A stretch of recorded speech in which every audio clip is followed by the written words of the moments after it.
오늘 연가 시식도 있고 해서 그 법문이라고 칭하기는 그렇고 소참 법문, 일상적인 대화를 조금 짧게 하도록 하겠습니다. 밖에 많이 시끄럽죠? 비로전을 지을 자리에 지금 터를 잡고 있습니다. 오늘 터공사를 마치면 내일 목재가 강원도에서 들어와서 토요일 날 비가 온다고 그러네요. 그래서 토요일 날 이후부터 아마 작업 들어가면은 다음 주 안에는 건물 외형은 다 들었을 것 같습니다. 그래서 기와 얹고 나면 안에 그 수미단이랑 닷집을 지어야 되는데 그건 시간을 좀 두고 지을 생각입니다. 그러니까 외형적인 건물은 아마 열흘 안에 다 끝날 것 같고 안에 그 불단, 수미단과 부처님 위에 얹는 닷집은 시간을 한두 달 더 둬서 그 집 안의 모양에 맞게 지을 생각입니다. 정사각형 집입니다. 그래서 양벽에 통유리를, 그러니까 전체는 아니더라도 반 이상 유리를 해서 바깥에서도 안을 비출 수 있도록 그렇게 할 예정입니다. 그리고 사각 건물이긴 한데 그 겉으로 그 난간이 있어요. 나무로 된 걸 뭐라 하던데, 그래서 한 바퀴 돌면서 밖에서 안을 볼 수 있도록 그렇게 꾸몄습니다. 크기를 크게 짓지는 못했습니다. 그 뭐 아시는 분 아시겠지만은 그 비로전 불사 자체가 사실은 한 3, 4년 전부터 계획돼서 다 결정된 바기 때문에 사실은 그 모양새를 바꾸거나 크기를 키우거나 위치를 다시 지정한다거나 하는 것이 사실은 좀 불가능했습니다.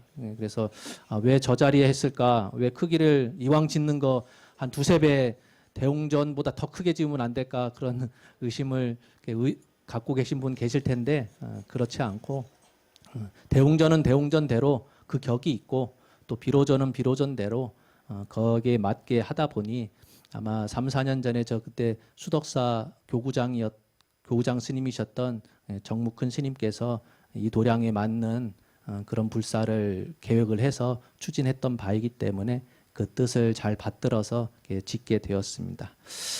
그 옛날에 그 기억나시는 분들 계실지 모르겠지만 지금은 그 어디 멀리 가게 되면은 내비 주소 찍고선 가면 금세 찾아가죠. 근데 전에는 이제 내비게이션이 없었을 때는 두꺼운 그 전국 전도 그거 들고선 이제 이정표 고속도로나 이정표 잘 보고선 지역을 찾아가고 했었는데 옛날에 그 어떤 지도책이 있었냐면은 그때는 이제 한문이 익숙하니까 모든 지명을 한자로 되어 있는 그런 지도책이 있었어요. 그러니까 뭐 한자 모르는 분들은 뭐 지명을 잘 읽지도 못하고 그러다가 사람들이 잘 보질 못하니까 그 옛날 한문으로 됐던 지명을 한글로 다 바꾸면서 전국 전도가 책 두꺼운 도로명 지도가 나오기 시작했죠. 근데 그때 앞으로도 그 한글로 된 것만 나오고 한문으로 된 거는 설마 안 나오겠나 싶어가지고 그냥 아무 생각 없이 지냈는데 그 옛날 지명이 한문으로 되어 있는 것을 구해보려고 중고책 서점을 다 들춰봤는데도 사실 못 찾았어요. 여기 면천면이라고 하는데 면천이 한자로 어떻게 되어 있는지도 잘 모르시는 분 계시죠? 인터넷으로 이렇게 찾아봐도 찾기가 참 힘듭니다. 그 재미난 것은 한문으로 되어 있는 그런 지명을 보면 산골짜기인데도 불구하고 그 물숫자변 들어가는 지명도 많고 그래요. 대청댐이 사실은 현대에 들어와 가지고 댐을 만들어서 대청댐이 크게 섰죠. 그 옛날에는 그렇게 물이 많지 않았는데 그 지역의 지명을 보면 그렇게 그 물과 관련된 지명이 그렇게 많더라는 거예요. 그러니까 옛날 분들이 풍수를 잘 보셔서 언젠가는 이곳에 큰 물이 들었을 것이다 예상하고선 지명을 그렇게 지었는지 그런 그 본인들이 살고 있는 지명의 그 한문 이름을 보면 괜히 아무 이유 없이 이름을 지은 게 결코 아니더라고요. 면천도 보면 제가 왜 그 물리름 면자에다가 내천자를 왜 썼을까 이렇게 지도를 막 보니까 여기 성아리 마을회관 옆에 조그만한 냇가가 있더라고요. 그 냇가를 줄줄줄 따라서 보니까 면천 저수지를 거쳐서 면천 저수지가 어디까지 연결되어 있냐면 삽교까지 다 물길이 이어져 있어요. 그래서 지명을 면천이라고 했을까 그런 생각이 들었는데, 제가 왜 이런 얘기를 하냐면은 저한테 글을 가르쳐 주셨던 진짜 원자 진원 스님께서 옛날에 저 법주사 아시죠? 그 보은군 속리산 법주사. 네, 거기서 옛날은 이제 강주, 지금의 이름은 이제 학장, 학교의 그 학장이라는 이름으로 계시기도 했는데, 그분이 무슨 얘기를 하다가 옛날 얘기를 이렇게 해주는데, 법주사에서 실제 있었던 일인데, 보은군이 그 글자가 보면 보답할 보자에다가 은혜 은자예요. 속리사는 세속을 벗어났다 해서 속리입니다. 속리. 법주사는 왜 그 법법자에다가 머무를 주자, 부처님 법이 편안하게 안주하는 곳이다 해서 그렇게 지명을 지었어요. 지금은 이제 뭐 지금도 그렇죠. 선방에서 보면 법주사에도 선방이 크게 있는데, 그 선방에 공부하시는 스님들이 법주사 스님들만 계신 게 아니라 전국의 각각의 그 문중은 다르지만 또 본사는 다르지만 공부하려고 하시는 분들이 옛날에는 많이 모여서 공부를 하셨던 듯해요. 근데 선방 스님들이 사실은 많이 짓궂거든요. 그러니까 공부만 하시는 분이 점잖을 것 같지만 사실 장난질도 많이 치고, 주지 스님도 참 힘들게 하고, 대중들도 이렇게 괴롭히고 하는 그런 재미로 사시는가 봐요.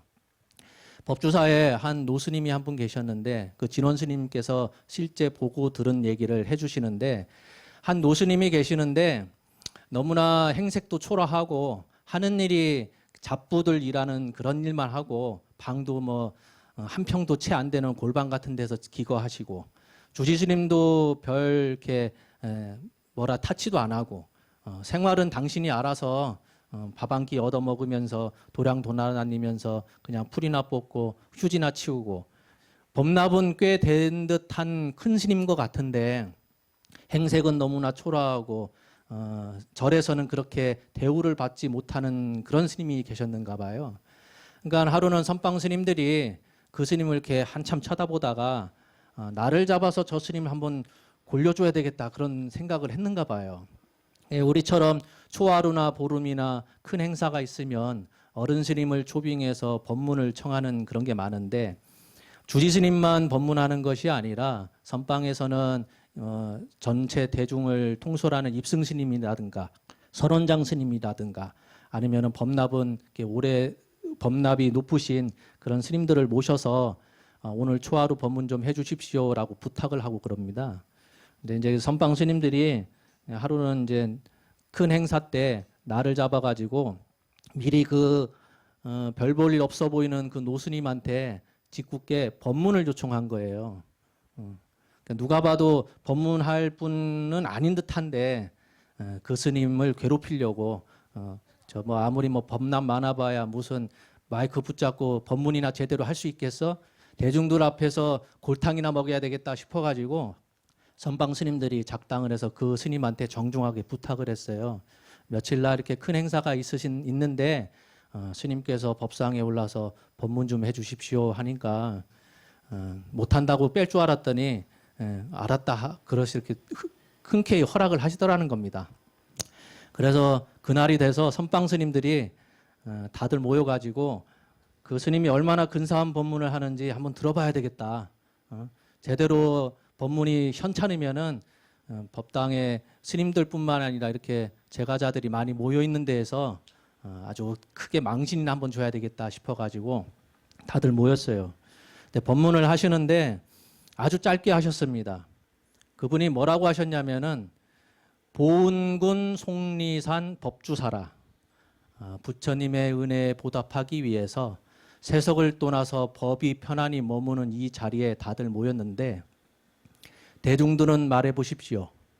부처님 은혜에 보답하시고 계신 분 일어나십시오. 하니까 선방스님이 뻥 쳐가지고 선뜻 대답을 못하는 거예요. 제가자뿐만 아니라 선방스님들은 저 스님이 헛소리 해대면은 망신이나 주고 끄집어 내리려고 했는데 부처님 은혜에 보답하고 계시는 분은 일어나셔보라고 했더니 아무도 일어나지 못하는 거예요. 그 한마디 하시고선 이제 법상을 내려가셨어요. 그러니까 선방 스님들이 선방에 모여가지고 이제 생각을 해보니까 우리가 겉모습만 보고 저 스님 별 볼 일 없겠거니 생각하고 괄세했는데 아무리 생각해봐도 아주 공부 열심히 하신 도인인 것 같다. 그러니 우리가 잘못이 있으니까 다들 찾아가서 참여를 해야 되겠구나 싶어서 그 다음날 저처럼 가사장삼을 다 수하고선 그 스님 방에 가서 참여하려고 갔는데 그 스님이 밤새 걸망사두고 가버렸어요. 진원 스님이 하시는 말씀이 그렇게 오랫동안 법이 머무는 법주사 안에서 허드렛 일을 많이 하고 계셨는 그분이 선방 스님들 생각에는 별 볼 일 없어 보였지만은 알고 봤더니 도인이라는 거예요, 도인. 그런 도인을 자주 모셔가지고 법문도 듣고 이렇게 생활할 때 가르침도 받고 평상시에 그렇게 했으면 더 도움이 됐을 텐데 이제서야 알고 나서는 찾아뵈려고 했더니 법명도 제대로 모르고 어디에 기거하시는지도 모르고 찾지도 못하고 그러니까 도인 한 명 놓쳤다는 거죠. 제가 왜 이런 얘기를 하냐면은 저도 여기가 당진시 면천면 성하리 영탑사잖아요. 그래서 지명이 당진시 면천면 또 성하리인데 이런 지명이 왜 생겼을까 이렇게 보니까 면천이야 요 옆에 물길이 있어서 그런가 보다. 왜 또 성하리일까 보니까 요 면천 읍성 있죠. 읍성의 아래쪽에 있다고 해서 성하 아래 하자 써서 성하리. 읍성 저 위편은 성상리. 모르셨어요? 여기 사시면서? 아니 저보다 더 모르면 어떻게 합니까? 그래서 여기가 성하리예요. 성의 아래쪽에 있다 해가지고 그래서 여기 영탑사인데 뭐 탑이 얼마나 신령스러울까 봤는데 저는 저 탑을 벌써 한 2년 1년 6개월 정도 됐지만 한 2번 찾아가 봤나? 저 잠깐 계단 올라가는 것도 좀 힘들더라고요. 요 아래에 보면은 영천이라고 조그만 돌 있죠. 영천이 무슨 뜻인지 아시죠? 신령스러울 영자에다가 천이 샘천자예요. 여기 뭐 오랫동안 여기 다니셨 분들은 아실 거예요. 저 옛날에 그 밑에 그 자리에 그 물이 흘러가지고 그 물이 참 좋아서 마을 사람들이 떠다 먹었다고 그래요. 근데 지금 물이 없어요. 왜 물이 없는 줄 아세요? 여기 양쪽으로 원래 계곡이 흘렀어요. 저 약사전 밑에 축대 있죠. 그 밑으로 저 후원에서부터 그 밑으로 해서 그 물길이 하나 있었고 스님들 기거하는 요사치 뒷변으로 해서 계곡이 조그맣게 있어서 흘렀어요. 양쪽에 계곡이 흘렀습니다. 그래서 그게 만나는 자리가 영천이라 해서 맑은 물이 참 흘렀다고 그래요. 근데 생활을 하다 보면 편리함을 따지다 보니 마당 노넓혀야 되겠고 흙으로 된 언덕배기도 좀 축대 쌓아가지고 근사하게 만들어야 되겠다 싶어서 만들어 놨고 그렇게 하다 보니까 샘이 말라버렸습니다. 그러니 옛날에는 영천이라고 해서 약수물도 있긴 했지만 세월을 흐르다 보니 영천이란 이름만 남아 있고 그 약수물은 이제 메말라서 찾을 수가 없고 그런 상황이 됐죠.